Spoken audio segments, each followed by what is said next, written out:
अस्सलाम to all of you. Hope so you are fine and doing very well.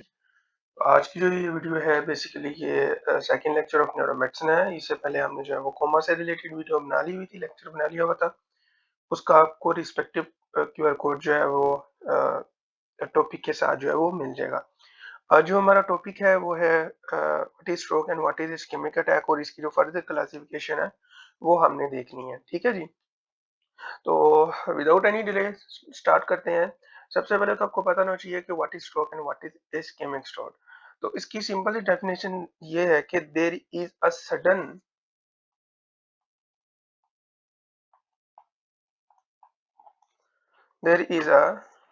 Sudden onset of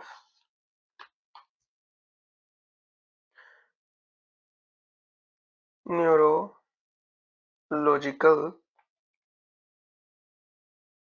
deficits. ठीक है। अब ये जो न्यूरोलॉजिकल डेफिसिट्स हैं ये किसी भी सूरत में हो सकते हैं। For example loss of consciousness हो सकता है, जिसको हम एलओसी भी कहते हैं। ठीक है। पैरालिसिस हो सकता है, हेमीप्लेजिया हो सकता है। ठीक है। ठीक है। उसके बाद कंफ्यूजन के साथ भी आता है पेशेंट। तो ये डिफरेंट चीज हो सकती हैं, हेडेक हो सकते हैं, वगैरह वगैरह वगैरह। ठीक है। लेकिन न्यूरोलॉजिकल डेफिसिट में ये चीजें आ सकती हैं। ठीक है। अब स्ट्रोक और इस्केमिक अटैक की जो है, ट्रांजिएंट इस्केमिक अटैक की जो है, ये एक सिंपल सी डेफिनेशन है, लेकिन एक क्राइटेरिया जो कि डिफाइन करता है कि what is stroke and what is ischaemic attack. तो अगर ये जो सिम्टम्स हैं ये लास्ट रहे मोर देन 24 आवर्स तो ये स्ट्रोक कहलाता है। ठीक है। और अगर यही सिम्टम्स लेस देन 24 आवर के अंदर अंदर रिजॉल्व हो जाए तो ये कहलाता है ट्रांजिएंट इस्केमिक अटैक। ठीक हो गया। तो ये थी सिंपल सी डेफिनेशन। एंडरिंग एमसीक्यूज इसी इन्हीं दो पॉइंट ऑफ व्यू से रिलेटेड आते हैं। ठीक है। या कुछ इन्वेस्टिगेशन से रिलेटेड आते हैं, वो आगे जैसे हम पढ़ेंगे वो देख लेंगे कैसे वो आएगा। आपको आपके पास कि एक पेशेंट आपके पास आया है। ठीक है। न्यूरोलॉजिकल डेफिसिट्स के साथ, लेकिन अब जो है उसकी सिम्टम्स रिजॉल्व हो गई हैं। ठीक है। Which of the following is most likely diagnosis. Stroke option होगा, वहाँ पर टीआईए होगा जो कि ये ट्रांजिएंट इस्केमिक अटैक है। वहाँ पे कुछ और ऑप्शन होंगे, then you have to mark the transient ischaemic attack. ठीक है। इस तरह से आपको जो है वो आपको जो है ऑप्शन देखने को मिल सकते हैं।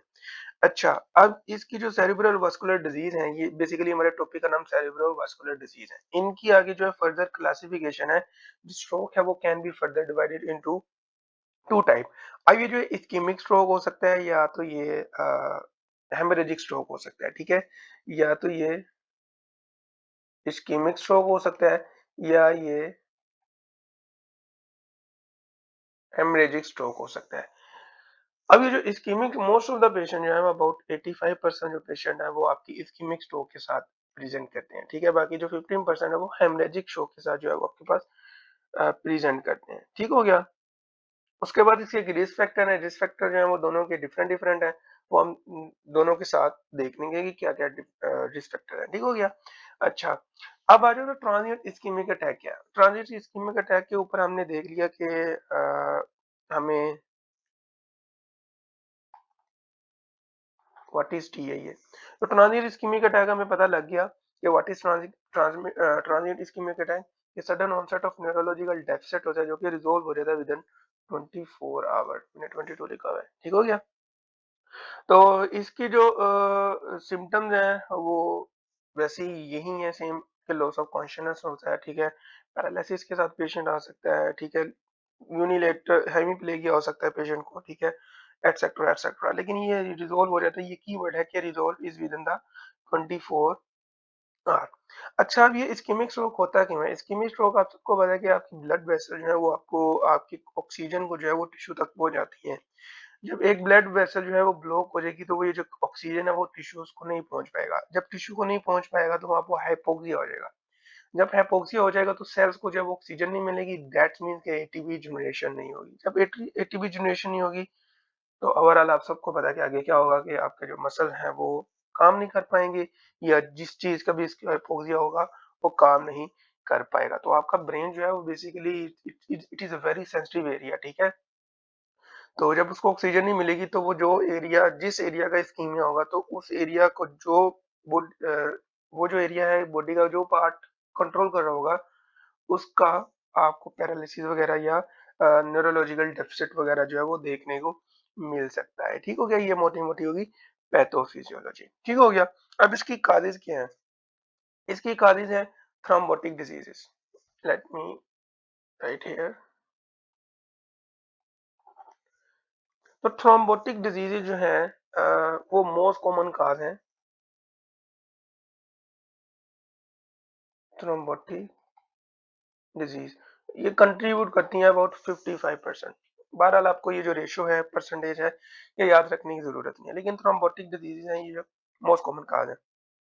अच्छा, थ्रोम्बोटिक डिजीज़ क्यों हो सकती है सेकेंडरी टू द एथेरोस्क्लेरोसिस? किन आर्टरीज़ की जो कि एक्स्ट्रा क्रेनियल आर्टरीज़ हैं। एरोटिक आर्च में एथेरोस्क्लेरोसिस होगी, ठीक है? कैरोटिड आर्टरी में एथेरोस्क्लेरोसिस होगी।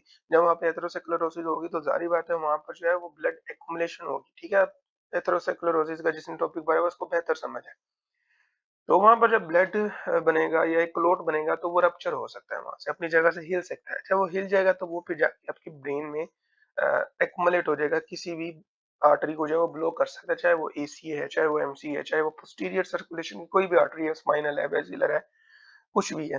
तो वो रिस्पेक्टिवली जो आर्टरी जिस स्पेसिफिक टेरिटरी को जो है वो सप्लाई कर रही होगी, उस एरिया को जो है वो आपको अटैक हो जाएगा और वो एरिया जिस बॉडी पार्ट को कंट्रोल कर रहा होगा, वो बॉडी पार्ट के आपको सिम्पटम्स देखने को मिल जाएंगे। इसलिए जो इस्केमिक अटैक या स्ट्रोक है, इसमें जो सिम्पटम्स हैं वो डिपेंड करता है कि कौन-सी आर्टरी जो है वो ब्लॉक है।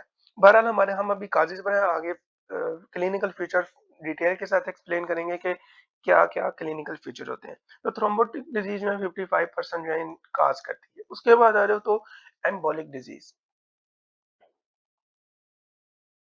ठीक है? और एम्बोलिक डिज़ीज़ में भी जो है सबसे पहले कार्डियोजेनिक ओरिजिन। अब कार्डियोजेनिक में सबसे मोस्ट कॉमन कॉज़ जो है वो आपकी एफib है, आर्टरियल फिब्रिलेशन। अच्छा, एफib में होता क्या है? This is your atria, left atrium, ठीक है? और ये आपका वेंट्रिकल है। ये आपके आप सबको पता है कि this is the mitral when. अच्छा, अब पीछे से लंग से ब्लड आ रहा है, आर्टरिया में फिल हो रहा है, लेफ्ट आर्टरिया में, ठीक है? अब इसने जाना है वेंट्रिकल्स में और वेंट्रिकल्स से आपकी जाना है पेरिफेरीज़ में, ठीक हो गया? अब अगर ये यहाँ पर आर्टरियल फिब्रिलेशन का मतलब है कि आपका आर्टरी बहुत स्पीड से पंप कर रहा होता है। जब बहुत स्पीड से पंप कर रहा है दैट मीन्स कि ये जो माइट्रल वेव है ये बहुत तेजी से बंद हो रही होगी, खुल रही होगी, ठीक है? मीनिंग दैट ये कि जो ब्लड है इसको जो है टाइम नहीं मिल पाएगा यहाँ से गुजरने का, ठीक है? होगा क्या कि पीछे से भी ब्लड आ रहा है और ये ऑलरेडी ब्लड यहाँ पे पड़ा हुआ है, यहाँ पर ये एक्युमुलेट होना शुरू हो जाएगा, ठीक है? जब एक्युमुलेशन हो जाए ब्लड की तो उसमें क्लॉटिंग फैक्टर होते हैं, इस चीज को हम स्टेसिस कहते हैं, ठीक है? जब ब्लड रुक जाए, तो जैसे ही ब्लड रुक जाएगा वहां पर स्टेसिस हो जाएगी, मतलब कि वहां पर जो क्लॉटिंग फैक्टर ऑलरेडी मौजूद है ब्लड में, वो क्या करवाएंगे, अपना काम शुरू कर देंगे। तो यहाँ पर आपको थ्रोम्बोसिस देखने को मिल सकता है, एम्बोलिज्म देखने को मिल सकता है, ठीक है? और यही एम्बोलिज्म जब ये पास हो जाएगा तो खुदा ना खास्ता जब पेरिफेरी में जाएगा तो ये फिर पल्मोनरी एम्बोलिज्म भी करवा सकता है, ये आपका स्ट्रोक वगैरह भी करवा सकता है, ठीक है? तो ये सारी कहानी है कार्डियोजेनिक एम्बोलिज्म की। और भी बहुत ही काज़िज़ हैं, एमआई हो सकता है, एंडोकार्डाइटिस हो सकता है, ठीक है? प्रोस्थेटिक वेल्व हो सकती हैं, ठीक है? ये सारी काज़िज़ हो सकती हैं कार्डियोजेनिक एम्बोलिज्म की, ठीक है? उसके बाद आ जाओ तो पैराडॉक्सिकल, इसकी मशहूर ज़माना क्लासिकल एग्जांपल है वो डीवीटी वेन थ्रोम्बोसिस। ये आपका पल्मोनरी एम्बोलिज्म भी करवा सकता है, ये आपका स्ट्रोक भी करवा सकता है, इस्कीमिक हो गया या दूसरा स्ट्रोक हो गया, ठीक है? तो ये सारी ही बातें आपने याद रखनी है, मोस्ट कॉमन, ठीक है? इसके बाद एक और है, वो है लेकुनार स्ट्रोक। ये क्या कहानी है? आपकी सेरेब्री के डीप में ना कुछ डीप पेनिट्रेटिंग ब्रांचेस होती हैं जो को सेरिब्रल आर्टरी की ब्रांचेस होती हैं, वो आपके डीप टिश्यूज को जो है ब्रेन के उनको सप्लाई कर रही होती है। अगर इन आर्टरी ये बहुत छोटी होती है, इनके डायमीटर बहुत छोटा होता है, दैट मीन्स कि जिसका डायमीटर जितना छोटा होगा वो ज्यादा प्रोन चांसेस होंगे वहां पर कि वहां पर जो है एम्बोलिज्म के ज्यादा चांसेस होंगे, वहां पर क्लियन के ज्यादा चांसेस होंगे, ठीक है? तो ये जो आर्टरीज हैं ये ब्लॉक हो जाती हैं। जब ये आर्टरी ब्लॉक हो जाएंगी तो लेकुनार स्ट्रोक करवाएंगी, हम आगे फर्दर पढ़ेंगे लेकुनार स्ट्रोक के क्लिनिकल फीचर्स कौन कौन से हैं, ठीक हो गया? तो ये थे हमारा काजेस, ठीक है? अब आ जाओ कि इसके क्लिनिकल फीचर्स क्या हैं। क्लिनिकल फीचर्स पर डिपेंड करता है कि कौन सी आपकी आर्टरी इन्वॉल्व है और आर्टरी जो है वो कौन सी टेरिटरी को जो है वो सप्लाई कर रही है। लेकिन उससे पहले आपको एक चीज़ का पता होना चाहिए कि आपको आपकी ब्रेन का कौन-सा पार्ट जो है, वो बॉडी के किस पार्ट को जो है वो मोस्ट कॉमनली कंट्रोल कर रहा है, ठीक है? इसके लिए आपका एक मैप बनाया हुआ है, ब्रेन मैप है, उसमें बताया गया है कि सेरेब्रम के कौन से पार्ट जो हैं, वो बॉडी के कौन से पार्ट को जो है वो कंट्रोल करते हैं, ठीक है? इसको हम कहते हैं होम्यूनक्यूलस। जब आप गूगल करोगे तो आपको पता लग जाएगा कि व्हाट इज़ होम्यूनक्यूलस। जब आप उसको देखोगे तो आपको let me draw only left hemisphere because of most commonly जो स्ट्रोक होते हैं वो लेफ्ट हेमिस्फीयर के होते हैं। ठीक है? अब होम्यूनक्यूलस क्या बताता है? वो कहता है कि ये मीडियल साइड ऑफ द जो आपकी जो सेरेब्री है, ये कंट्रोल करती है आपकी लेग्स वगैरह को, ठीक है? लेग्स वगैरह को। और ये जो लेटरल साइड है, ये आपके फेस वगैरह को, अपर ट्रंक वगैरह को वगैरह को जो है वो इनर्वेट करती है। ठीक हो गया? अब ये जो मीडियल साइड है, इसको सप्लाई करने वाली आर्टरी का नाम है एसीए, ठीक है? और ये जो आपकी जो लेटरल साइड है, इसको सप्लाई करने वाली आर्टरी का नाम है एमसीए और पोस्टीरियर एरिया को जो है सप्लाई करने वाली आर्टरी का नाम है पीसीए, ठीक है? अब किस आर्टरी का स्ट्रोक हुआ है, उसी पे डिपेंड करता है कि उसकी सिम्पटम्स या क्लिनिकल फीचर्स क्या होंगे। ठीक हो गया? तो सबसे पहले आ जाओ, what is interior cerebral artery, ठीक है? तो इंटीरियर सेरेब्रल आर्टरी में आप देख रहे हो कि medial side of the cerebri को जो है ये सप्लाई कर रहा है और इसमें जो आपकी बॉडी का पार्ट कंट्रोल हो रहा है वो आपकी बेसिकली लोअर लिम्स हो रहे हैं। इसमें आपकी आर्म्स भी आ जाती हैं कहीं ना कहीं, लेकिन डोमिनेटली जो है वो आपकी लेग्स कंट्रोल कर रहा होता है। एमसीए में बेसिकली आपकी जो है आर्म आ जाती हैं, ठीक है? उसके बाद इसके अंदर जेनिटल्स कंट्रोल हो रहते हैं और ये फ्रंटल कॉर्टेक्स होता है, प्री फ्रंटल फ्रंटल होगा ना, फ्रंटल कॉर्टेक्स होता है। इसमें कौन-कौन सी चीज़ें भरी होती हैं, उससे रिलेटेड आपको सिम्पटम्स देखने को मिलती है।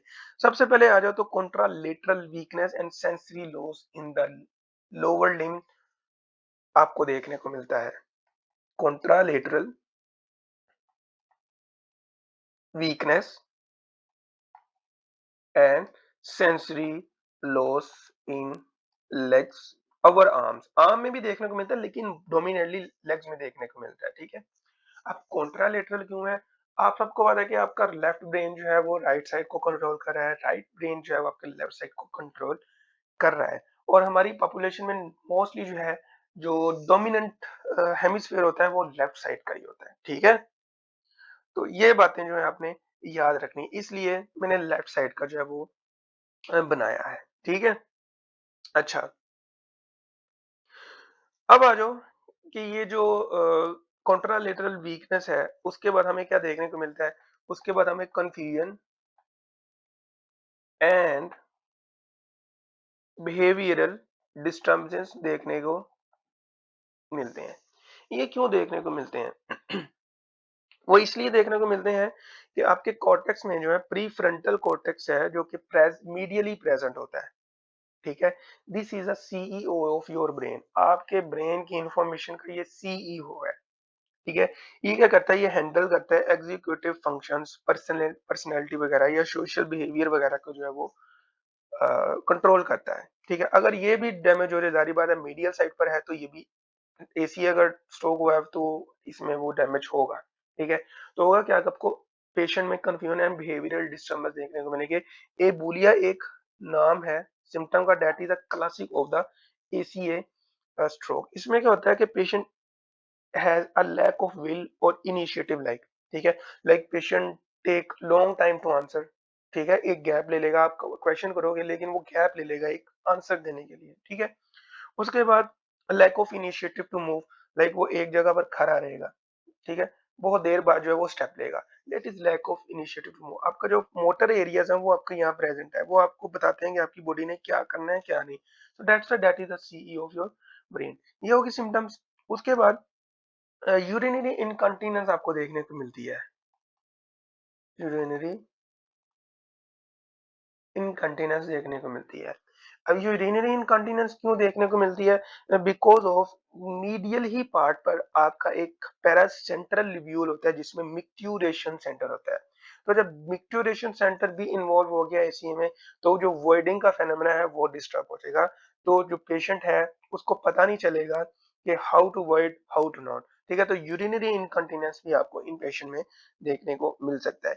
इस एसीए सिंड्रोम में, एसीए स्ट्रोक में जो है आपको फेस जो है वो स्पेड मिलेगा। Face is spade.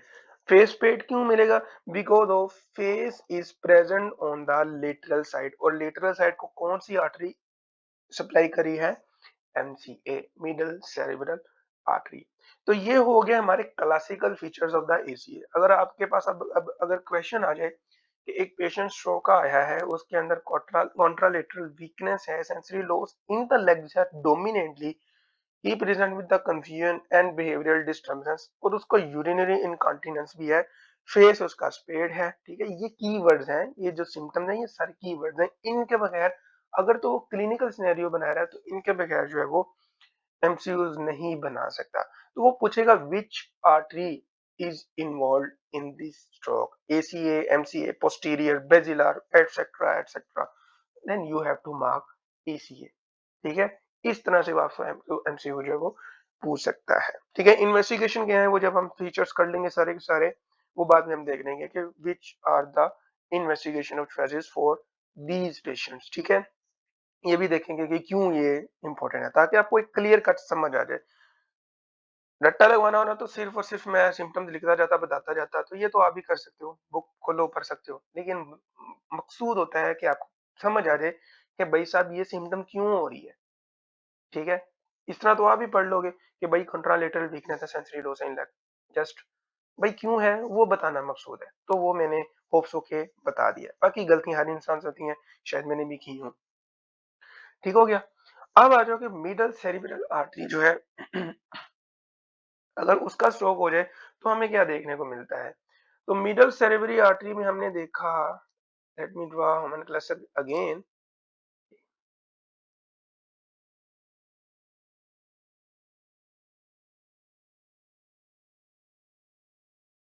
ये आपका पोस्टीरियर पार्ट आ जाएगा थोड़ा सा।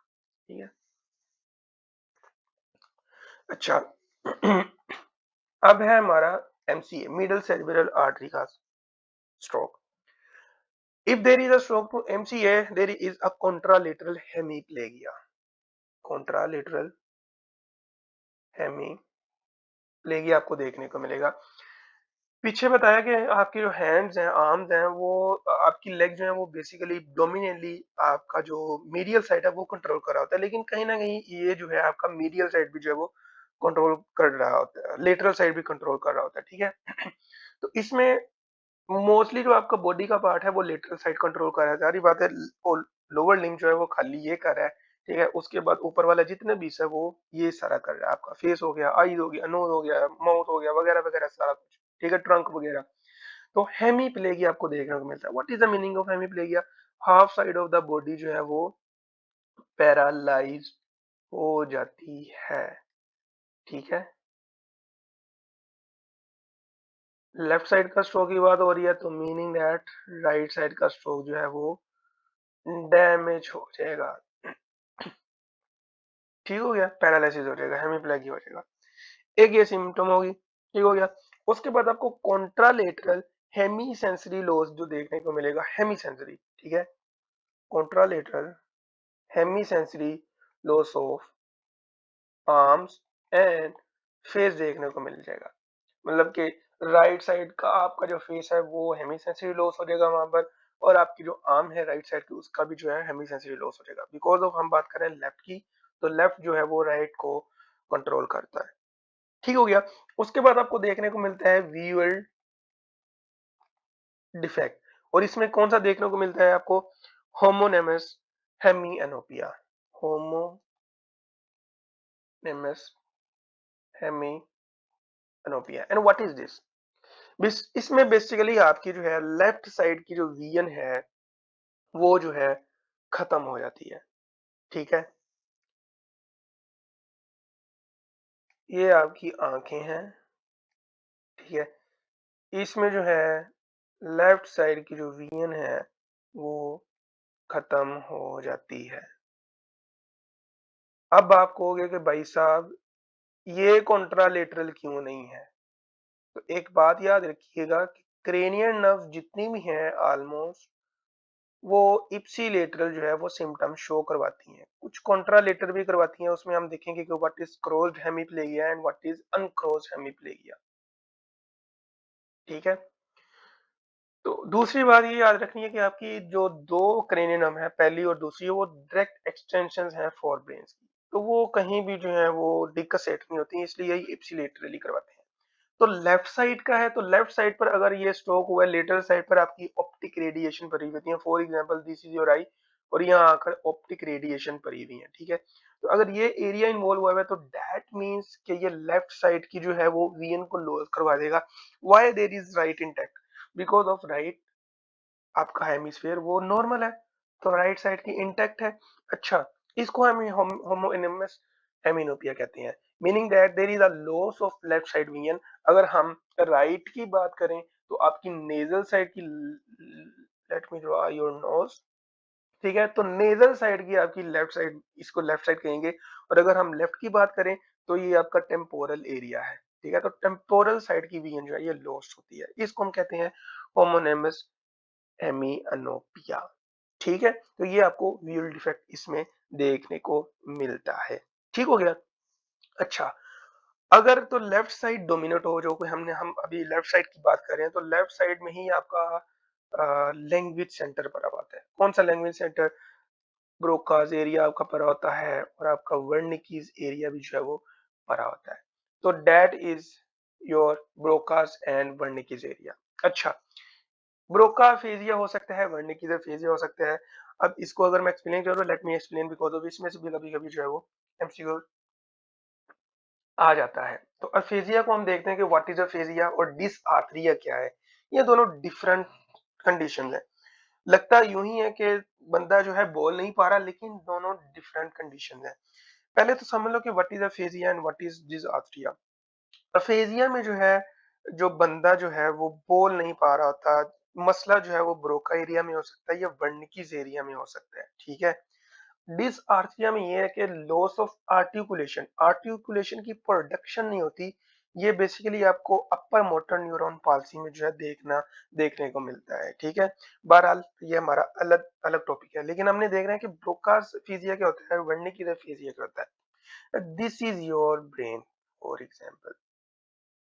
ठीक है? This is your frontal lobe, और दिस यहाँ पर आपका टेम्पोरल लोब वगैरह जो है वो पड़ा हुआ है। This is your Broca's area and this is your Wernicke's area, और ये आपस में कनेक्ट है एक फाइबर ऑफ फेसिकुलस के साथ, जिसको हम कहते हैं आर्कुएट फेसिकुलस, आर्कुएट फेसिकुलस। ठीक है? अच्छा, ब्रोका एरिया, ब्रोका फिजियो को हम आल्सो कहते हैं कि मोटर अफीजिया भी कहते हैं। ठीक है? और वर्निकीज एरिया को हम कहते हैं सेंसरी अफीजिया भी कहते हैं। ठीक हो गया? अच्छा, अब ये पेशेंट जो है ये लेटरल साइड का इन्वॉल्वमेंट हो रहा है, तो लेटरल साइड में ये दोनों इन्वॉल्वमेंट भी हो सकती है, लेकिन कुछ पेशेंट है वो ब्रेकियाफेजिया, ब्रोकाफेजिया के साथ भी आ सकते हैं, कुछ वर्निकिज़ोफेजिया के साथ भी आ सकते हैं। ठीक है? अच्छा, यहाँ पर एक कनेक्शन होता है आर्कुएट फेसिकुलस का। ठीक है? ये दोनों के साथ जो है वो कनेक्ट होता है। इसकी एक ना इम्पोर्टेंस है। वो क्यों इम्पोर्टेंस है? Because of Broca aphasia and Wernicke's aphasia जो है ये डिवाइड होते हैं फर्दर इनटू टू क्लासिफिकेशन।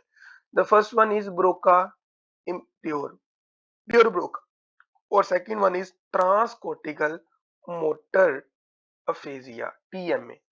ठीक है? अच्छा, अब ब्रोका अफेजिया से आपने याद रखना है कि पेशेंट प्रेजेंट करेंगे ब्रोकन वर्ड्स के साथ।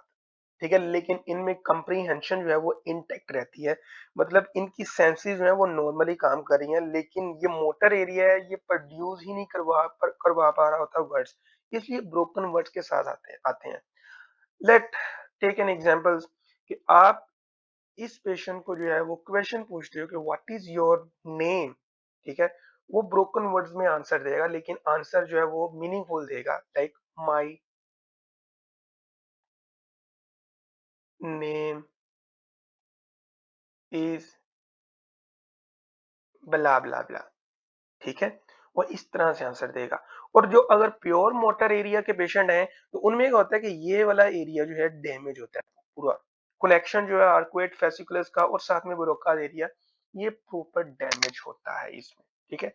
लेकिन ये ट्रांसकोर्टिकल मोटर एफीजिया में क्या होता है, अच्छा ब्रोका प्योर मोटर में क्या होता है कि पेशेंट जो है वो आंसर देकर रिपीट नहीं कर पाता, ठीक है, वो दोबारा से ये सेंटेंस को रिपीट नहीं कर पाएगा। लेकिन ट्रांसकॉर्टिकल मोटर फिजिया में क्या होता है कि आपका सिर्फ ब्रोका एरिया डैमेज होता है, ये जो कनेक्शन है ये स्पेयर रहता है, इसमें पेशेंट आता इसी के साथ है, ब्रोका फिजिया के साथ है, लेकिन कैन रिपीट द आंसर, ठीक है। माई नेम इज ब्ला ब्ला ब्ला, फिर से कहेगा माई नेम इज ब्ला ब्ला ब्ला, ठीक है।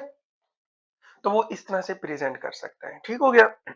ये हो गया ब्रोकाफेजिया एंड मोटरफेज, इसको मोटरफेजिया भी कहते हैं। अब आ जाओ व्हाट इज वर्निकीफेजिया। वर्निकीफेजिया आपका सेंसरी एरिया होता है, ठीक है। ये भी आगे फर्दर इसी तरह जैसे ब्रोकाफेजिया की फर्दर क्लासिफिकेशन थी, इसकी भी दो टाइप्स हैं, ठीक है।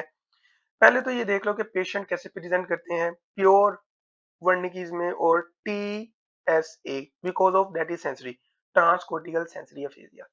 प्योर वर्निकीज इसमें पेशेंट की जो कंप्रीहेंशन है वो क्या कहते हैं डिस्टर्ब हो जाती है, ठीक हो गया, मतलब कि उसको कुछ समझ नहीं होती। लेकिन ये पेशेंट फ्लुएंटली बोलते हैं, ब्रोकर्स में नॉन फ्लुएंट होती है, ब्रोकन वर्ड्स के साथ आते हैं, लेकिन ये पेशेंट फ्लुएंटली बोलते हैं लेकिन मीनिंगलेस बोलते हैं, ठीक है, कोई सेंस नहीं बन रही होती। For example when you ask a question what is your name, वो कहेगा doctor your chair colour is blue, ठीक है, उल्टा पुल्टा जवाब देगा, उसको कुछ समझ ही नहीं होगी, ठीक है। और वो क्यों करेगा, because of that is sensory loss, ठीक है। अच्छा प्योर में क्या होगा, प्योर में वही बात कि वो रिपीट नहीं कर पाएगा अगर तो ये वाला एरिया इन्वॉल्व है, ठीक है। अगर तो वो रिपीट कर पा रहा है, बार बार बोली जा रहा है your chair colour is blue, your chair colour is blue, your chair colour is blue, ठीक है, तो वो trans sensory aphasia, transcortical sensory aphasia, जिसमें ये वाला जो पार्ट है ये स्प्रेड है, ये डैमेज नहीं है, सिर्फ वर्निकिस एरिया डैमेज है, ठीक है। ये हो गया ब्रोका एफेजिया एंड ये हो गया वर्निकिस एफेजिया। अब आ जाओ एक और एफेजिया, उसको हम कहते हैं कंडक्शन एफेजिया। तो कंडक्शन एफेजिया से आपको पता लग जाना चाहिए कि मसला कहाँ पर है, जो दोनों एरिया को जब कनेक्ट कर रहा है वो कौन सा कनेक्ट कर रहा है, वो आपका आर्कुएट फेसिकुलस जो है वो कनेक्ट कर रहा है। और अगर यहाँ पर मसला हो जाए, यहाँ पर मसला हो जाए, कहीं भी मसला हो जाए, जो कि कनेक्शन में कहीं भी मसला हो जाए, इसको हम कहते हैं कंडक्शन ऑफ एरिया। ये जो पेशेंट है दोनों सिम्टम के साथ आते हैं, ब्रोका की सिम्टम के साथ भी आते हैं और वर्निकीज के साथ भी आते हैं, लेकिन ये माइल्डली पेशेंट होते हैं, इनमें ब्रोकन वर्ड्स कम होंगे, इनमें कंप्रीहेंशन तो लॉस होती है लेकिन कम होती है, ठीक है। इस तरह ये पेशेंट आएंगे, ठीक हो गया। अब चौथी रह गई है वो है कंडक्शन ऑफ एरिया। तो कंडक्शन ऑफ एरिया में क्या होता है, अगर किसी का मैसिव हेमरेज हो तो उसमें क्या होता है कि ये पूरा का पूरा एरिया जो है वो डैमेज हो जाता है, तो कंडक्शन ऑफ एरिया ये होता है। इसमें वर्निकेज एरिया, आर्कुएट फेसिकुलस के कनेक्शन वगैरह, ब्रोका एरिया वगैरह सारे के सारा जो है वो इसमें इसके अंदर आ जाता है।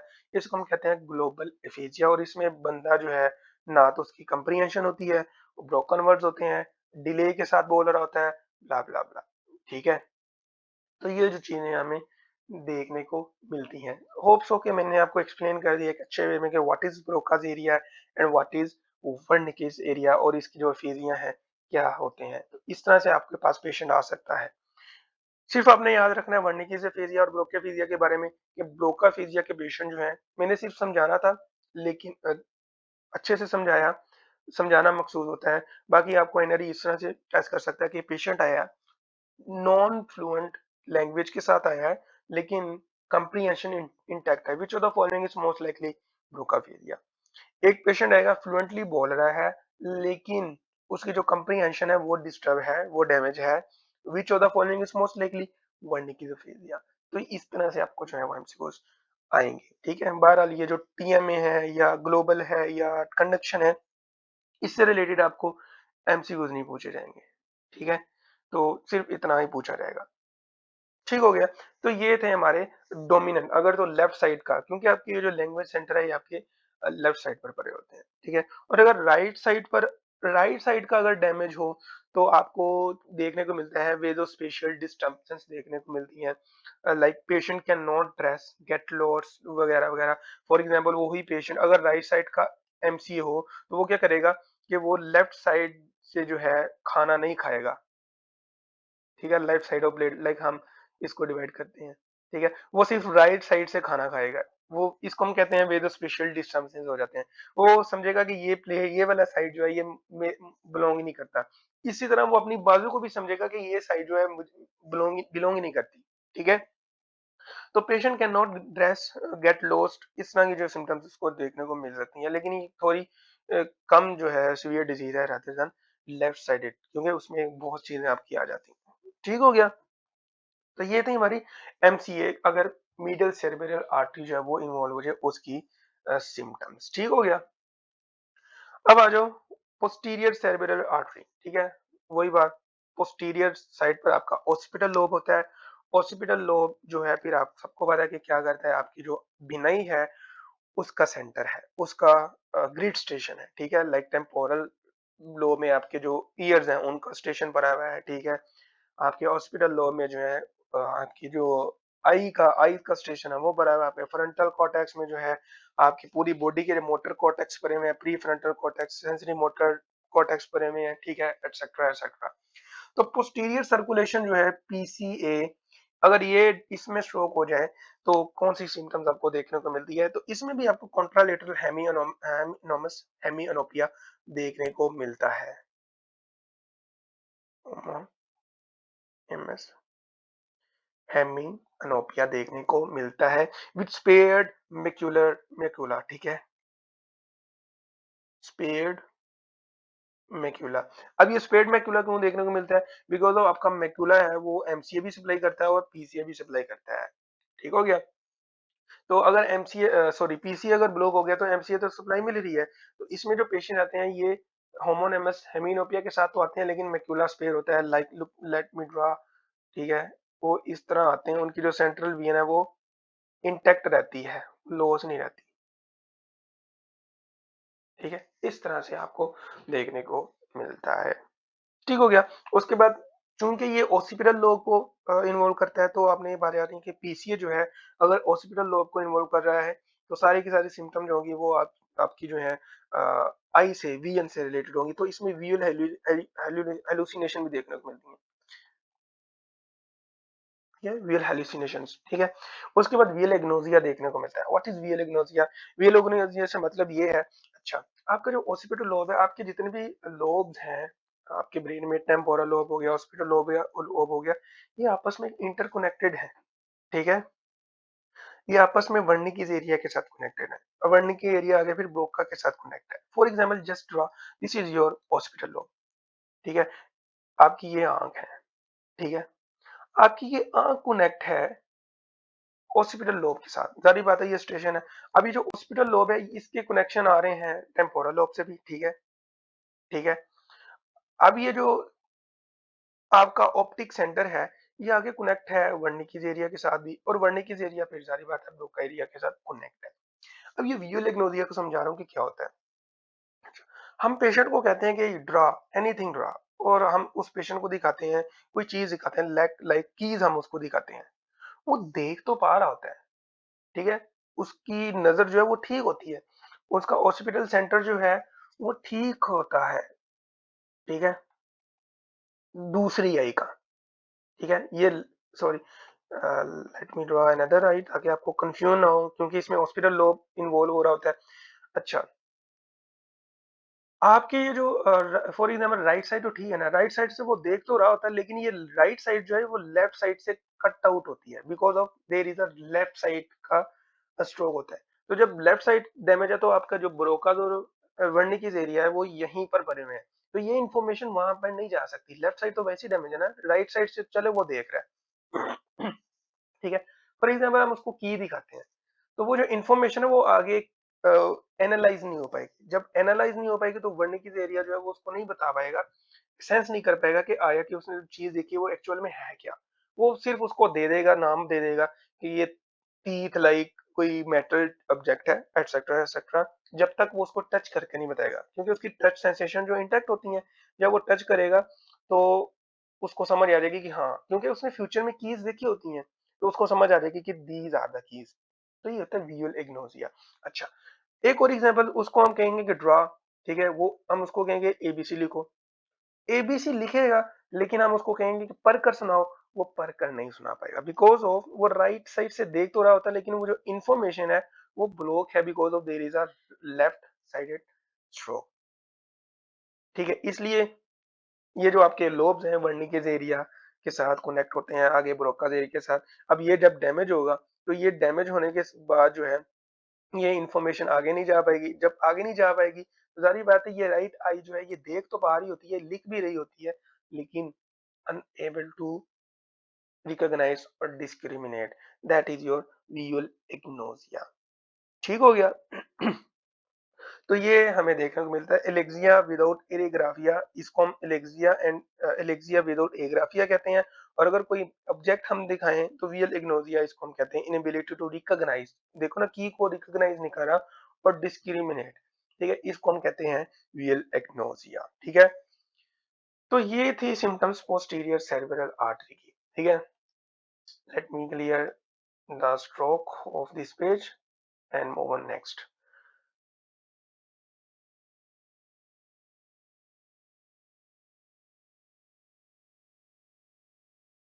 अच्छा, अब आ जाओगे वर्टेब्रो बेसिलर सर्कुलेशन, पोस्टीरियर सर्कुलेशन। ठीक है,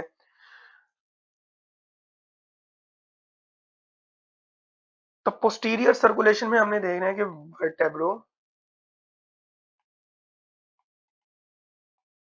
बेसिलर सर्कुलेशन, ये जो सर्कुलेशन है ये सप्लाई कर रही होती है आपके सेरिबेलम को, सॉरी ब्रेन स्टेम को। ब्रेन स्टेम आगे फर्दर डिवाइड हो जाती है into three parts, midbrain, pons, medulla. ठीक है, उसके बाद ऑक्सीपिटल लोब। ठीक है, अब इसके आगे डिवीजन हैं, ब्रांचेस हैं, वर्टेब्रल आर्टरी है, बेसिलर आर्टरी है, सेरिबेलर आर्टरी है। ठीक है, लेकुना स्ट्रोक भी आपको देखने को मिलेगा। ठीक है, तो सबसे पहले आ जाओ कि वर्टेब्रल आर्टरी अगर अगर में स्ट्रोक हो जाए तो हमें क्या देखने को मिलेगा।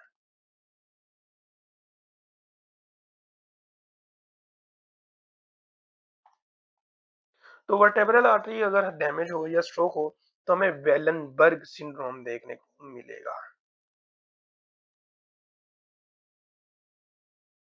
ठीक है, वेलनबर्ग सिंड्रोम, इसको हम कहते हैं also known as lateral medullary syndrome, meaning that lateral side of the medulla है वो डैमेज हुआ है।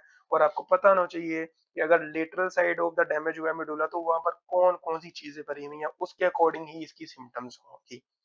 चलो, आज आपके लिए आसान बना दूंगा कि हमने किस तरह से जो है वो सिम्टम्स को जो है वो देखना है। तो ब्रेन स्टेम में जो है आपने रूल ऑफ फोर को फॉलो करना है।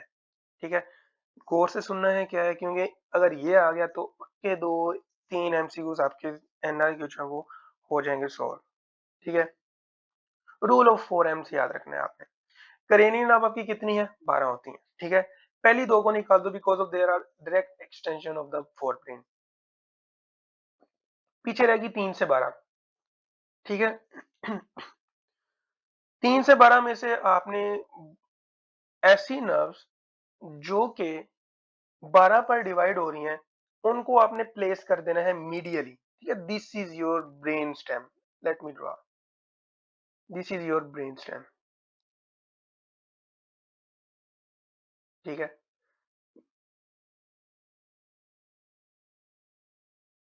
ये मीडियल पार्ट है, लेट मी यहाँ पर मैं लिख देता हूँ मीडियल, ये लिख देना हूँ लेटरल। ठीक है, दोनों साइड से बना लिया मैंने। अच्छा,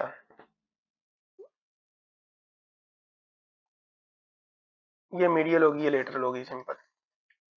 अच्छा, जो ऐसी क्रेनियल नर्व जो कि 12 पर डिवाइड हो रही हैं वो प्लेस्ड होती हैं मीडियल पर। ठीक है, अब उसमें क्रेनियल नंबर कौन सी आती है, क्रेनियल नंबर 3 डिवाइड हो रही है 12 पर, हो रही है 4, हो रही है 3 इंटू 4 12, हो रही है 4 इंटू 3 12, हो रही है। ठीक है, 6 5 नहीं होती, 5 तो 10 बनाएगी, 6 इंटू 2 12, हो रही है। 8 भी नहीं होगी, 7 भी नहीं होगी, 9 भी नहीं होगी, 10 भी नहीं होगी, 11 भी नहीं होगी, पीछे कौन सी रह जाती है, 12। ठीक है, तो ये जो नर्व्स हैं ये मीडियली प्लेस्ड होती हैं। ठीक है, लेट मी करेक्ट, था कि आपको पता चले कि मैं क्या-क्या ड्रा कर रहा हूँ। ब्रेन स्टेम को हमने डिवाइड करना है 3 पार्ट में, मिड ब्रेन, ठीक है, pons and medulla. Medial side पर जो है कौन-सी पड़ी होती है? आपकी जो है midbrain above the pons में आपकी जो है क्रेनियम नंबर 1, 2 पड़ी होती है, लेकिन 1, 2 जो है वो डायरेक्ट एक्सटेंशन है, वो अबव द मिड ब्रेन होती है, ठीक है?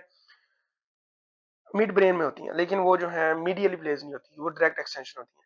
3 एंड 4 जो है वो आपके मिड ब्रेन में पड़ी होती है। ठीक हो गया? मीडियली साइड की बात हो रही है, ठीक है? पोन्स में आ जाएगी आपकी नंबर 6 और मेडुला में आपकी आ जाएगी नंबर 12, ये पड़ी होती है। अब जो जितनी भी परी बाकी पीछे बच गई हैं, वो आपकी सारी की सारी कहाँ पर होती हैं? वो होती हैं आपकी लेटरल साइड पर। अब बड़ा ईज़ी है, बहुत ज़्यादा ईज़ी है इसको करना। 3-4 तो होगी, आगे 5 है, 6 यहाँ पे भरी हुई है, मतलब कि 5वीं यहाँ कहीं होगी, ठीक है? 6 भी यहाँ पे, 7 यहाँ पर होगी, ठीक है? 8 यहाँ पर होगी, ठीक है?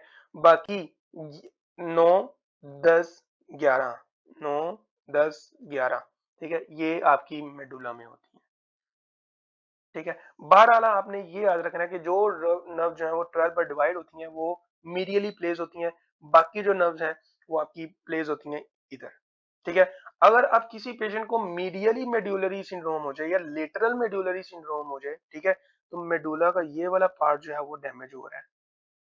ब्रेन स्टेम का ये वाला पार्ट डैमेज हो रहा है ना, तो मीनिंग दैट आपको जो है सिम्पटम्स देखने को मिलेंगी इस एरिया की, ठीक है? और इस एरिया को सप्लाई करने वाली जो आर्टरी है, ब्रेन स्टेम को सप्लाई करने वाली जो आर्टरी है, वो वर्टेब्रल आर्टरी है। और अगर तो आपको इस एरिया का स्ट्रोक हो जाए मेडुला का, तो ये वेलनबर्ग सिंड्रोम कहलाता है, also called lateral medullary syndrome, ठीक है? तो इसमें ये वाली क्रेनियल नर्व्स डैमेज होंगी, ज़ाहिर बात है डैमेज होंगी आपकी, ठीक हो गया? तो इसमें जो है आपको सेंसरी लॉस भी आपको देखने को मिल सकता है, ठीक है?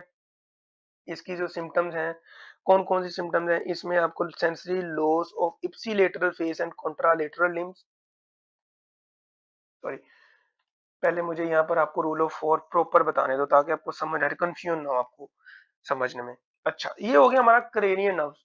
फिर कौन-कौन सी क्रेनियल नर्व है वो प्रेजेंट है, ठीक है?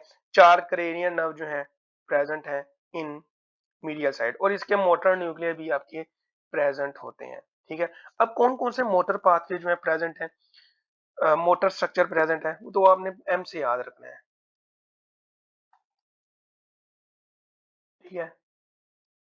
एम से मोटर पाथवे कौन सा? कोर्टिकोस्पाइनल पाथवे, वो आपका यहाँ पर प्रेजेंट है, ठीक है? मीडियल साइड पर। अगर मीडियल साइड डैमेज हो जाएगी तो कॉन्ट्रालेटरल वीकनेस आपको देखने को मिलेगी क्योंकि मोटर पाथवे है, ठीक है? कोर्टिकोस्पाइनल।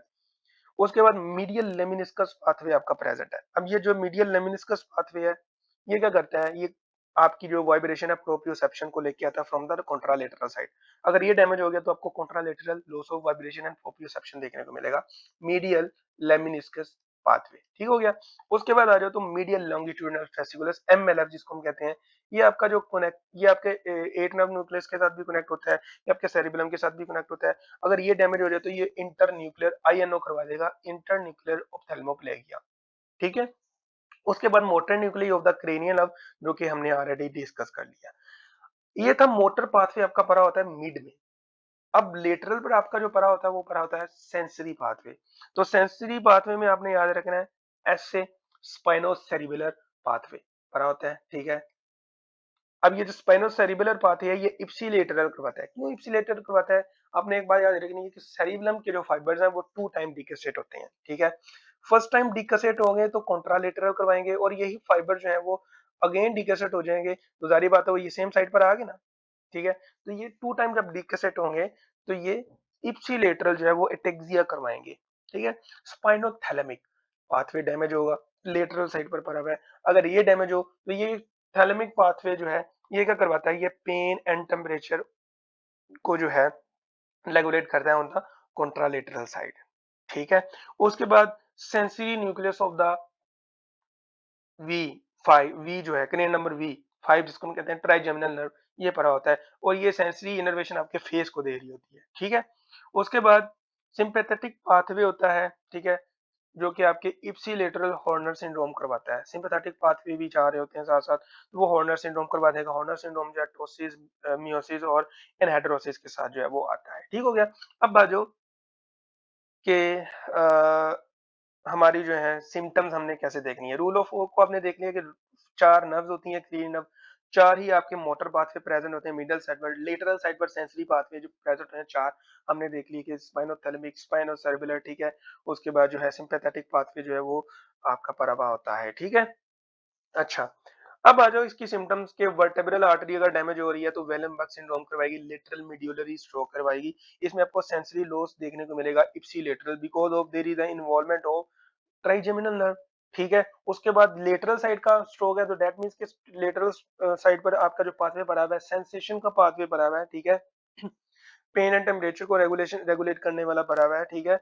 वो सारे के सारे डैमेज है, सेंसरी लॉस हुआ हुआ है। तो इस वजह से लेटरल साइड का अगर सिंड्रोम हो तो वहां पर हमेशा आपने, अगर एक पेशेंट आया आपके पास लेटरल साइड सिम्टम के साथ, लेटरल साइड की सिम्टम क्या है? सेंसेशन लॉस, तो आपने समझना है कि इसको लेटरल साइड का स्ट्रोक है, ठीक है। अगर मोटर वीकनेस है तो मीडियल साइड का स्ट्रोक है, ठीक है। ये बातें आपने याद रखनी है हमेशा, ठीक है। डिप्लोपिया देखने को मिलता है, डिसआर्थरिया देखने को मिलता है, इप्सिलेटरल हॉर्नर सिंड्रोम देखने को मिलता है। क्या क्या देखने को मिलता है? इसमें आपको डिप्लोपिया देखने को मिलता है, ठीक है।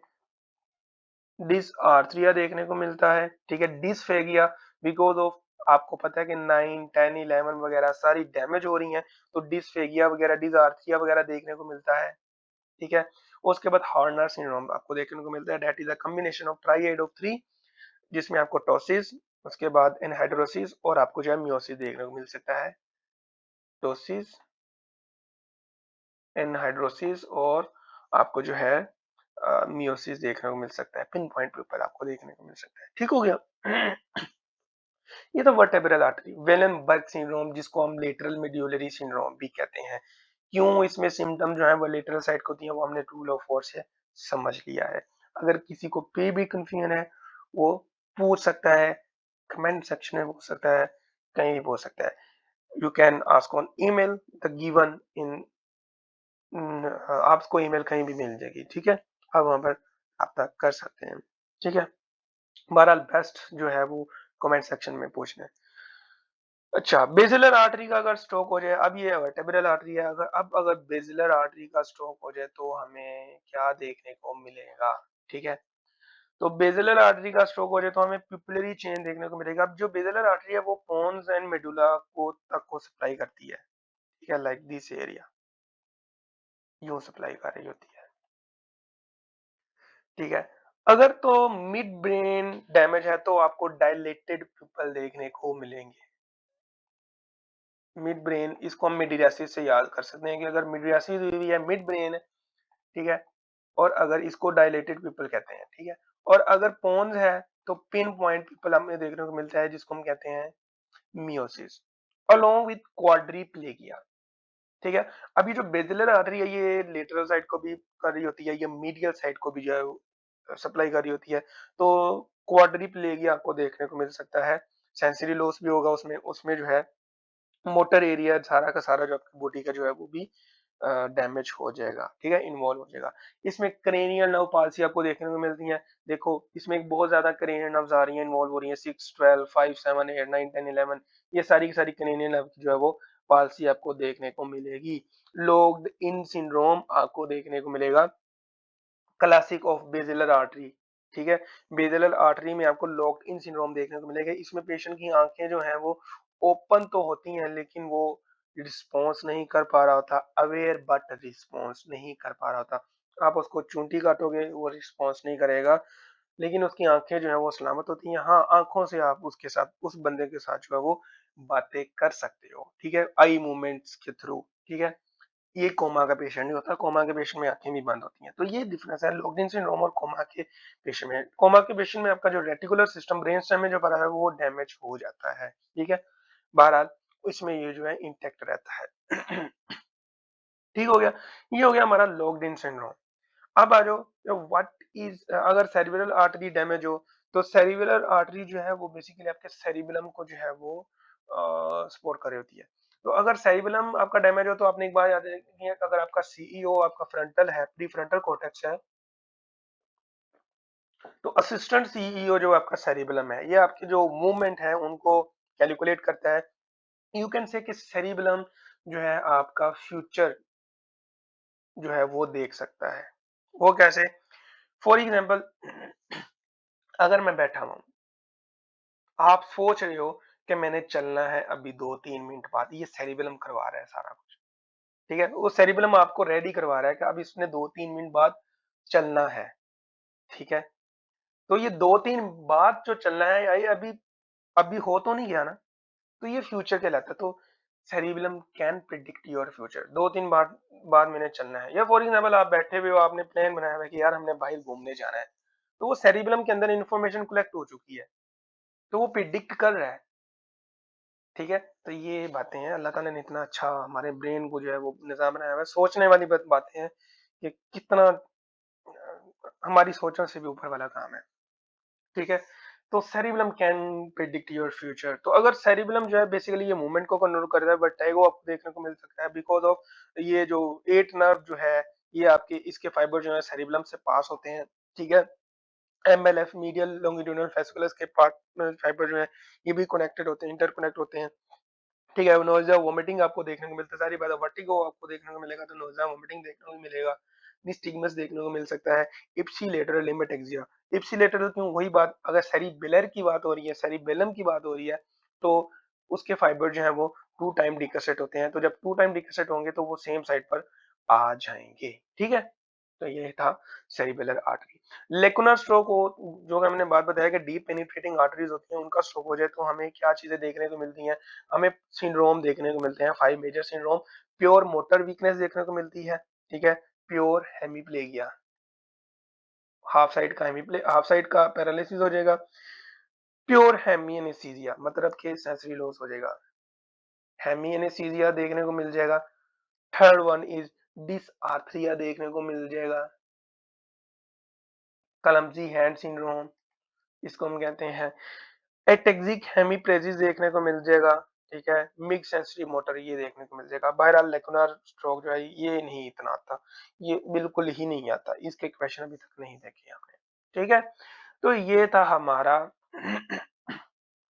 फीचर्स, क्लिनिकल फीचर्स पर काफी ज्यादा बात हो चुकी है, आई थिंक सो। तो अब आ जाओ कि व्हाट इज हेमीप्लेगिया। हेमीप्लेगिया के बारे में हमने पता कर लिए कि हेमीप्लेगिया क्या होता है, लेकिन हमें ये पता होना चाहिए कि यार क्रोज्ड हेमीप्लेगिया क्या होता है, अनक्रोज्ड हेमीप्लेगिया क्या होता है। अनक्रोज्ड हेमीप्लेगिया वो होता है कि जिसमें कॉन्ट्रालेटरल हेमीप्लेगिया हो और कॉन्ट्रालेटरल ही जो है आपकी क्रेनियल नर्व इन्वॉल्व हो। अब आप कहोगे कि यार आपने बताया था कि क्रेनियल नर्व जो है वो अ, क्या कहते हैं इप्सिलेटरल करवाती हैं, तो देखो भाई, ब्रेन में अगर हेमरेज हो रहा है तो ब्रेन जो है वो कॉन्ट्रालेटरल साइड को सपोर्ट कर रहा है, ठीक है? तो अगर तो लियन है अबव द ब्रेन स्टेम, ठीक है, सेरिब्रल कॉर्टेक्स हो गया या इंटरन्यूक्लियर कैप्सूल हो गया, वहां पर लियन है, तो आपको कॉन्ट्रालेटरल क्रेनियल नर्व पाल्सी देखने को मिल सकती है और कॉन्ट्रालेटरल हेमीप्लेगिया देखने को मिलता है। इसको हम कहते हैं अनक्रोज्ड हेमीप्लेगिया, ठीक है? और ये above the brain stem lesion होती है। तो ये क्लू है आपके पास टू मेक योर आंसर कि आया के पेशेंट का जो लीजन है वो मोस्टली कहाँ पर हो सकती है। आपने अज्यूम करना है, फिर आपने डायग्नोज कर देना है अकॉर्डिंग टू द सिम्टम्स, ठीक है? क्रोज हेमीप्लेगिया क्या होता है? क्रोज हेमीप्लेगिया में ये होता है कि कॉन्ट्रालेटरल हेमीप्लेगिया तो होता है, लेकिन अब जो है आपकी जो क्रेनियन नर्व है वो इप्सिलेटरल साइड का जो है वो सिम्टम करवाएगी, और ये ब्रेन स्टेम के नीचे अगर लीजन हो, मिड ब्रेन में हो, पोन्स में हो, मेडुला में हो, तो फिर जो है आप कह सकते हो कि क्रोज हेमीप्लेगिया होता है, ठीक है? हमने अभी भी जितने भी सिंड्रोम पढ़े हैं उसमें सारे के सारे जो थे वो क्रोज्ड हेमीप्लेगिया के थे, ठीक है? तो ये बात आपने नहीं भूलनी। तो ये आपको क्लू देता है क्रोज हेमीप्लेगिया या अनक्रोज हेमीप्लेगिया कि पेशेंट की जो लीजन है, पेशेंट में जो लीजन है वो आया ब्रेन स्टेम से ऊपर है या with in the brain stem है। तो ये चीजें नहीं आपने भूलनी, ठीक है? अच्छा, वेलेनबेक सिंड्रोम हमने पढ़ लिया। अब यहाँ पर एक और सिंड्रोम है वेबर सिंड्रोम, इसमें इप्सिलेटरल क्रेनियल नर्व पाल्सी होती है और कॉन्ट्रालेटरल हेमीप्लेगिया होता है। तो वेबर सिंड्रोम ये कहलाता है। वेलनबर्ग और वेबर में आपने कंफ्यूज नहीं होना, ठीक है। वेलनबर्ग क्या होता है वो मैंने बता दिया। अब ये जो वेबर सिंड्रोम है इसमें क्या होता है कि इप्सिलेटरल क्रेनियल नर्व CN3 की पाल्सी होती है विद कॉन्ट्रालेटरल हेमिप्लेगिया, ये वेबर सिंड्रोम है, ठीक है। और ये क्रॉस हेमिप्लेगिया कहलाएगा। ठीक हो गया। तो ये थी सारी की सारी क्लिनिकल फीचर्स। अब आ जाओ इन्वेस्टिगेशन ऑफ चॉइसेस पर। अभी सिर्फ हम इस्केमिक स्ट्रोक पर बात कर रहे हैं, अभी हमारा हेमरेजिक स्ट्रोक पर आ हुआ है। अच्छा, what are the investigation of choices? Investigation दोनों की सेम है, हेमरेजिक की भी और इस्केमिक की भी, क्योंकि जब आपके पास पेशेंट आता है तो आपको नहीं पता होता कि आया कि ये पेशेंट हेमरेजिक स्ट्रोक का है या इस्केमिक स्ट्रोक का है, ठीक है। जब आपको पता चल जाता है आया कि पेशेंट इस्केमिक का है या हेमरेजिक का है, फिर आप फर्दर जो है आगे जो फर्दर इन्वेस्टिगेशन है अकॉर्डिंग टू द स्पेसिफिक काज आप करवाते हो, ठीक है। तो इन्वेस्टिगेशन और चॉइसेस में सबसे पहले तो आपने देखना है non contrast CT. Non contrast CT, it is the best initial step in patient with stroke. अब वो इस्केमिक स्ट्रोक है या हेमरेजिक स्ट्रोक है, ये आपको यही बता देगा, ठीक है। अच्छा, अब ये आपने रीड कैसे करना है? अब ये जो पेशेंट है ये जो सीटी स्कैन है नॉन कंट्रास्ट ये डिफरेंशिएट कर देता है आया कि पेशेंट को हेमरेजिक स्ट्रोक है या पेशेंट को जो है वो इस्केमिक स्ट्रोक है। दिस इज योर ब्रेन, ठीक है। अगर तो ब्रेन में ब्लड अपीयर हो तो वो वाइट या ब्राइट एरिया शो करवाता है, ठीक है। तो ये हेमरेजिक स्ट्रोक होगा, ठीक है। इसको हाइपरडेंस भी कहते हैं। और अगर किसी एरिया में जो है हाइपोडेंस हो, मतलब कि ब्रेन के सराउंडिंग टिश्यू से ज्यादा ब्लैकिश एरिया हो, आपका जो ब्रेन है वो ग्रे कलर का तकरीबन आपको दिखाता है। और यहाँ पर अगर ब्लैक कलर हो या उस ग्रे कलर से थोड़ा ज्यादा डार्कर हो, तो मीनिंग यहाँ पर इस्केमिया हो चुका हुआ है, हाइपोडेंस हो चुका है। अगर ब्राइट हो तो आपको हेमरेज है, और अगर डार्कर हो, हाइपोडेंस हो, तो आपको जो है वो इस्कीमिया है। Darker than surrounding is ischaemia, lighter than surrounding your haemorrhage. ये आपको कंट्रास्ट सीटी जो है वो दिखा देगा, ठीक है। उसके बाद डिफ्यूजन वेटेड एमआरआई भी आप करवा सकते हो, that is the accurate most accurate test. और ये मोस्टली अगर ब्रेन स्टेम और सेरिबेलम का हेमरेज है तो उसमें बड़ा बेनिफिशियल है, लेकिन इट इज टू एक्सपेंसिव, जिसकी वजह से नॉन कॉन्ट्रासिटी जो है वो बेस्ट इनिशियल है, वही आपको बता देगा मोस्टली, ठीक है। अच्छा, अदर इन्वेस्टिगेशन क्या है? अदर इन्वेस्टिगेशन यही है कि अगर तो हेमरेज हो गया, हेमरेज का पता लग गया, तो you can go for angiography, CT angiography to check कि आपकी जो है कौन सी कहाँ से ब्लीडिंग हो रही है, to check the bleeding site, ठीक है। तो सीटी एंजियोग्राफी आप करते हो to check the bleeding site in haemorrhage, ठीक है। वो 12 हम एवरेज में देखेंगे कि कौन कौन सी साइट जो है वो हमें देखने को मिलती हैं। बाकी रूटीनली जो इन्वेस्टिगेशन होती हैं, ठीक है, ब्लड सीबीसी वगैरह वगैरह, ठीक है। उसके बाद इकोकार्डियोग्राम, ये सारी की सारी आप जो है वो कर सकते हो, ठीक है। अब इसका ट्रीटमेंट आ जाओ। ट्रीटमेंट क्या करना है? तो भाई साहब स्ट्रोक है तो स्ट्रोक किस वजह से हो रहा है? हमने ऊपर काजेस भरी, थ्रोम्बोटिक डिजीज है, एम्बोलिक डिजीज है। तो एम्बोलिज्म होते हैं जो कि आर्टरी को ब्लॉक करते हैं, तो वो जो क्लोट है उसकी हमने थ्रोम्बोलाइसिस करनी है। तो थ्रोम्बोलाइसिस के लिए सबसे बेस्ट ड्रग जो है वो टीपीए है, टिश्यू प्लाज्मिनोजन एक्टिवेटर। और इसमें जो क्लासिकल ड्रग आती है एल्टेप्लेज आती है, ये आपने देनी है। लेकिन इसका क्राइटेरिया है, अगर तो सिम्टम जो है पेशेंट की प्रेजेंट कर रही है विद इन 4.5 आवर, तो आप ये दे सकते हो, ठीक है। और ये मोस्ट बेनिफिशियल होता है with in 3 hour of the symptoms. लेकिन अगर 4.4 आवर से ज्यादा सिम्टम्स हैं तो आपने नहीं देना, आपने फिर एस्पिरिन ही देनी है उस पेशेंट को, ठीक है, if there is no contraindication. लेकिन हाँ एक बात याद रखनी है, अगर तो पेशेंट हेमरेज का है तो भाई साहब आपने उसकी थ्रोम्बोलाइसिस नहीं करनी, बिकॉज ऑफ थ्रोम्बोलाइसिस जो है वो हेमरेज को एक्सपैंड कर देगी, वो ब्लीडिंग को करवाएगी, मजीद ब्लीडिंग करवाएगा, ठीक है। तो आपने हेमरेज में कभी भी जो है वो थ्रोम्बोलाइसिस नहीं करवानी, ठीक है। तो ये बात आपने याद रखनी है। कॉन्ट्राइंडिकेशन टू टीपीए, कुछ कॉन्ट्राइंडिकेशंस हैं वो ये हैं, दो याद रख लो, stroke and head trauma and myocardial infarction in past 3 months, ठीक है। Stroke, head trauma, MI in past 3 months. और एक और याद रख लो सर्जरी के बारे में, मेजर सर्जरी अगर हुई हुई है, ठीक है, major surgery and if there is a gastrointestinal bleeding within past 21 days, तो आपने फिर भी जो है टीपीए नहीं देनी। बाकी जो है एटसेट्रा एटसेट्रा, ठीक है। आप टीपीए की जगह हेपेरिन भी यूज कर सकते हो, लेकिन that doesn't lower the mortality, TPA he best है, ठीक है। और जो इसका सर्जिकल ट्रीटमेंट है वो आप कर सकते हो कैरोटिड एंडरट्रेक्टमी, ठीक है, एंडरट्रेक्टमी, तो वो आप कर सकते हो, कैरोटिड एंडरेक्टमी, ठीक है। तो आप ये कर सकते हो। उसके बाद एक पेशेंट जब आपके पास स्ट्रोक का आ जाए, तो आपने रिकरेंट स्ट्रोक से बचाने के लिए जो है आपने उसको एस्पिरिन दे देनी है। इनिशियली जो है आपने 300 मिलीग्राम देनी है, उसके बाद जो है वो 75 मिलीग्राम पर डेली के हिसाब से उसको रिकमेंड करनी है। और अगर if patient is already on aspirin, ठीक है, तो आपने एस्पिरिन को विद हेल्ड करना है for 24 hours to give TPA, ठीक है। 24 आवर्स तक आपने उसको एस्पिरिन नहीं देनी, बाद में आप कंटिन्यू कर सकते हो। और अगर वो पेशेंट ऑलरेडी एस्पिरिन पर है, तो आपने एक और ड्रग ऐड करनी है जिसको हम कहते हैं डाइप्रेडामोल, ठीक है, प्लस एस्प्रिन, एएसए, ठीक है। ये जो ड्रग अगर इसको हम कॉम्बिनेशन यूज करें, तो ये सिनर्जिज्म का इफेक्ट देती हैं। मींस के एएसए अलोन अगर आप यूज करोगे तो इसका थोड़ा कम इफेक्ट होगा, और अगर आप इसके साथ कंबाइन कर दोगे तो ये सिनर्जिज्म, इसका इफेक्ट जो है वो बढ़ जाएगा। तो आप ये कॉम्बिनेशन मोस्ट बेनिफिशियल है, ठीक है। तो ये था हमारा इस्केमिक स्ट्रोक से रिलेटेड, ठीक है। अब आ जाओ हमारा कि what is haemorrhagic stroke. Let me clear two stroke, फिर हम जो है आगे बढ़ते हैं, ठीक हो गया। So what is haemorrhagic stroke. तो हेमरेजिक स्ट्रोक जो है हमने पढ़ा कि account for 15% of the all strokes, ठीक है।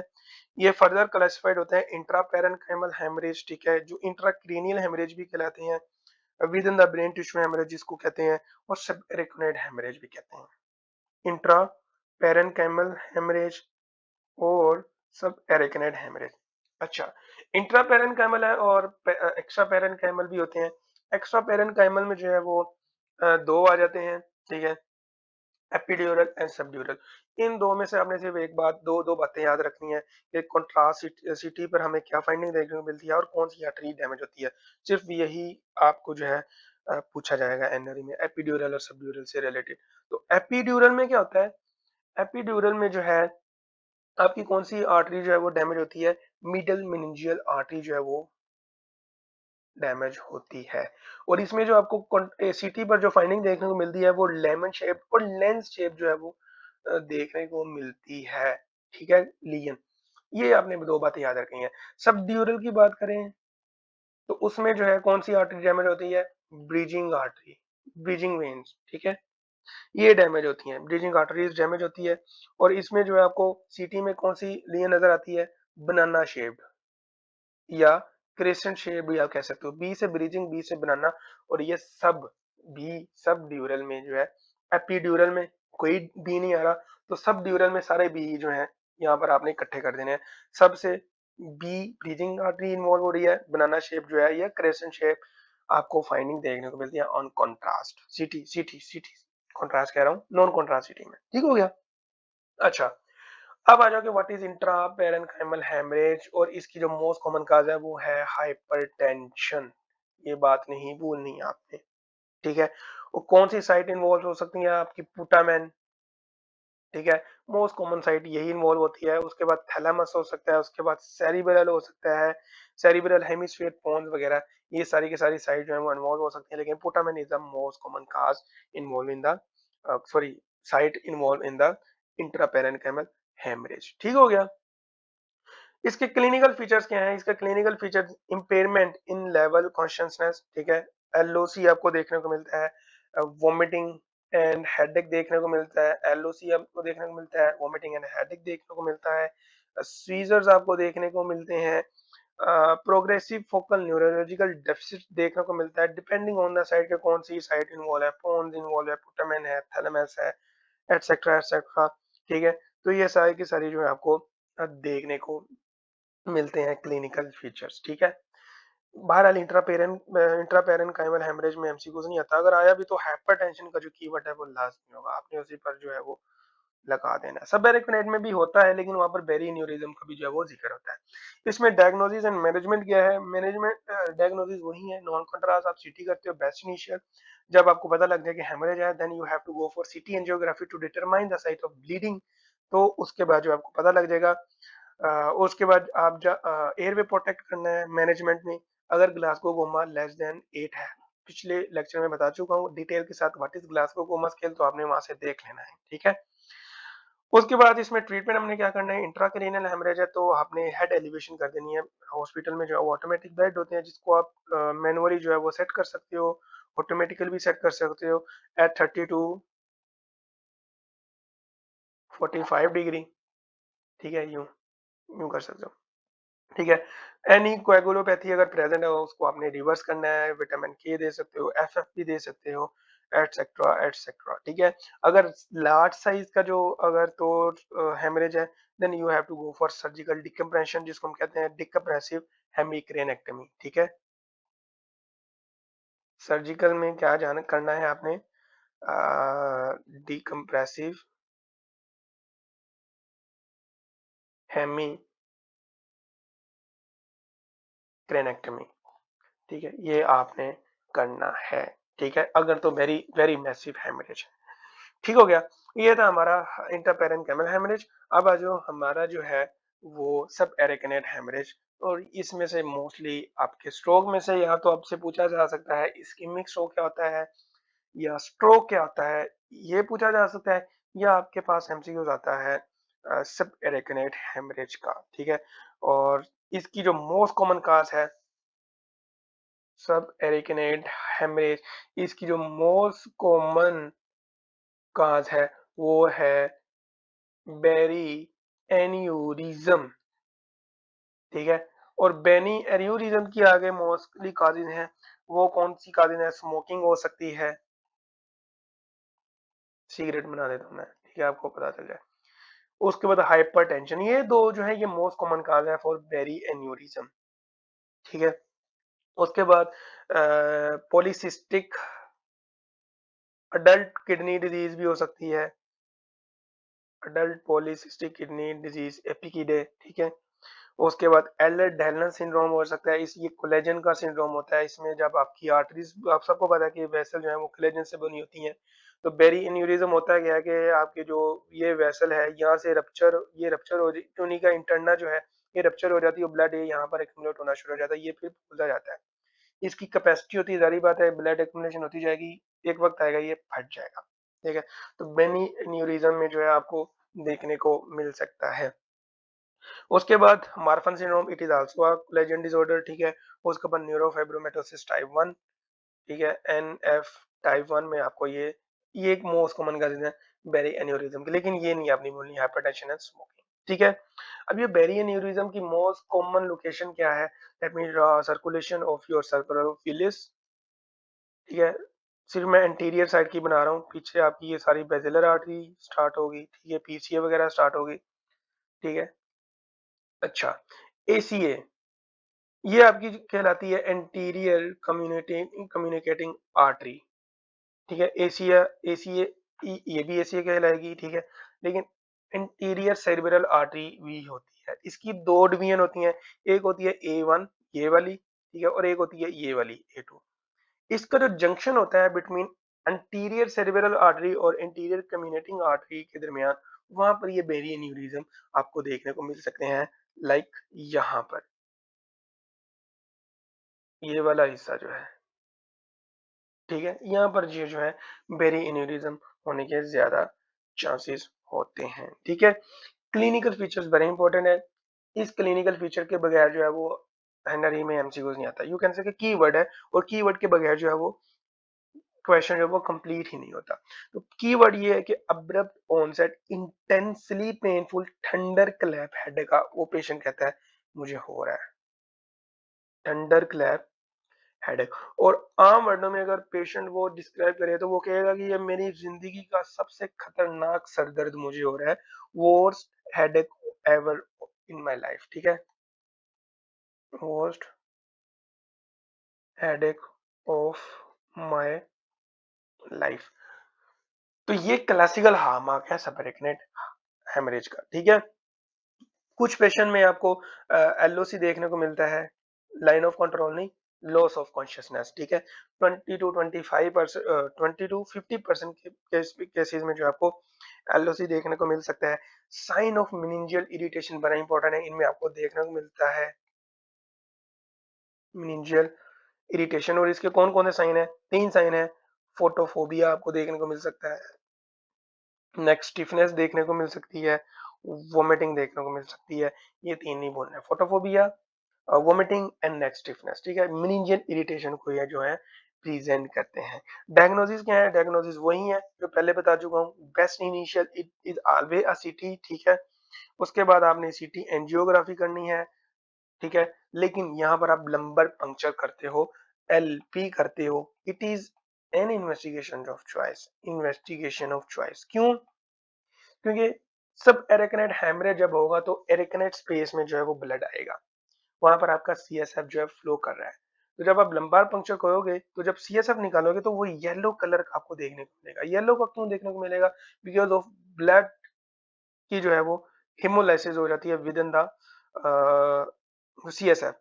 तो वो फिर वहां पर जब हिमोलाइसिस होगी तो वहां पर बिलिरुबिन वगैरह भी आपको देखने को मिलेगी, ठीक है। अनकंजुगेटेड वगैरह जो है वो चीजें जो है वो देखने को मिलेगी। तो वो येलोइश कलर जो है हिमोलाइसिस जो है वो करवा देगा। इसको हम कहते हैं ज़ेंथोक्रोमिया,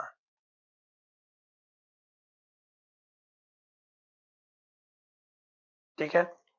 तो अगर तो लंबार पंक्चर में येलो कलर आपको देखने को मिल रहा है विद सिम्टम्स, ठीक है, तो that is the classical findings of the subarachnoid haemorrhage, ठीक हो गया। उसके बाद मेनिंजियल इरिटेशन भी होती है, तो आपने कंफ्यूज नहीं हो जाना है कि पेशेंट को जो है मेनिंजाइटिस तो नहीं है, नहीं। उसका एक डिफरेंस आपने इस तरह से पता करना है कि व्हाइट ब्लड सेल जो है वो नॉर्मल होते हैं सब एरेक्नेट पेशेंट में जब आप उसका सीएसएफ निकालते हो। लेकिन white blood cell to red blood cell ratio जो है वो इंक्रीज होती है इन मेनिंजाइटिस, ठीक है, क्योंकि उसमें ल्यूकोसाइट्स वगैरह आपको देखने को मिलती हैं मेनिंजाइटिस में। लेकिन सब एरेकनेट हेमरेज में जो है जो white blood cell to red blood cell जो है रेशियो होती है वो नॉर्मल होती है, व्हाइट ब्लड सेल प्रेजेंट नहीं होते, ठीक है। तो इस तरह से आपने डिफरेंशिएट जो है वो कर लेना है। अब इसका ट्रीटमेंट क्या है? तो ट्रीटमेंट इसका जो है, चूंकि ये मोस्ट कॉमनली हाइपरटेंशन की वजह से होते हैं, तो सीसीबीज, इसमें आपने निमोडिपिन देना है या एम्लोडिपिन भी दे सकते हो, लेकिन निमोडिपिन is a drug of choice in case of ये हाइपरटेंशन, बेरिन्यूरिज्म, ठीक है। उसके बाद सर्जिकल आप कर सकते हो। सर्जिकल में 2 ऑप्शन अवेलेबल है आपके पास। सर्जिकल क्लिपिंग कर सकते हो ऑफ द बेरी एन्यूरिज्म, यहाँ पर आप इसको क्लिप कर देते हो, ठीक है। और दूसरा ऑप्शन है कॉइलिंग करना, ठीक है। प्लाटिनम कॉइल होती है, उसे आप कॉइल कर देते हो। लेकिन आज के दौर में कॉइलिंग जो है it is a procedure of choice not clipping, ठीक है। तो प्रोसीजर ऑफ चॉइस जो है पीओसी, ठीक है, वो है आपका कॉइलिंग। तो अगर आपसे पूछा जाए विच of the following is best treatment, ठीक है, तो वो आपका पीओसी है, ठीक है। अब पीओसी कह रहा हूँ, कॉइलिंग है, ठीक है। तो ये थी हमारी सेरिब्रोवास्कुलर डिजीज, इसमें हमने इस्केमिक स्ट्रोक को डिटेल से भरा, उससे रिलेटेड डिजीजेस को जो जो आती हैं हमने डिटेल के साथ किया, ठीक है। वर्निकिज़ेफिजिया, ब्रोकाफिजिया, इनको डिटेल के साथ किया। हमने जो है ये सीखा कि हाउ टू सी के पेशेंट को जो वो स्ट्रोक किस चीज का है, कहाँ का है, लेटरल साइड का है, मीडियल साइड का है, ठीक है। हमने रूल ऑफ 4 को अच्छे से देखा, ठीक है। रूल ऑफ 4 में क्या होता है, मोटर न्यूक्लियस जो है वो मीडियल साइड पर प्रेजेंट होते हैं, जो क्रेनियल नर्व जो है वो 12 पर डिवाइड हो रही है वो मीडियली प्रेजेंट होते हैं, आपके लेटरल साइड पर जो है वो सेंसरी पाथवे जो है वो प्रेजेंट होते हैं। तो क्रोस्पोंडिंगली जो जो एरिया डैमेज होगा उस एरिया का जो है आपको सिम्टम देखने को मिल जाती हैं, ठीक है। उसके बाद हमने डायग्नोसिस ट्रीटमेंट वगैरह अच्छे से कर लिया, ठीक है। तो कंप्रीहेंसिव लेक्चर्स होंगे। नोट्स जब आप देखो पढ़ोगे तो आपको नोट्स फिर हल्का लगेंगे। अगर ऐसे ही कोई बुक को रीड करता है तो वो फिर बोरिंग हो जाता है, ओवरवेलमिंग हो जाता है। इसलिए लेक्चर्स लेना ज़रूरी है। मेरे नहीं, किसी के भी, ठीक है? किसी को भी आप पकड़ लो, लेकिन पकड़ो ज़रूर, लेक्चर ज़रूर लो, ठीक है? मुझे दीजिए इजाज़त, अपनी दुआ में हमेशा याद रखें। मिलते हैं नेक्स्ट वीडियो में, जो कि आई थिंक सो होगी सीज़र एंड एपिलेप्सी के ऊपर। इसी में इसमें से भी जो है आपको एमसीक्यूज़ देखने को मिलते हैं, लेकिन I will make to easy for you कि आपके लिए मैं हलवा बना दूँगा। न्यूरोलॉजी आपको लगती है ना कि बड़ी गंदी सी है, तो हलवा बना दूँगा। अभी तक जिसने ये लेक्चर लेंगे, लेक्चर के क्यूआर कोड जो है वो रिस्पेक्टिव टॉपिक के साथ आपको देखने को मिल जाएँगे। बड़ा ही आपके साथ आप आपके लिए ईज़ी हो जाएगा, ठीक है? मिलते हैं नेक्स्ट वीडियो में। अल्लाह हाफ़िज़।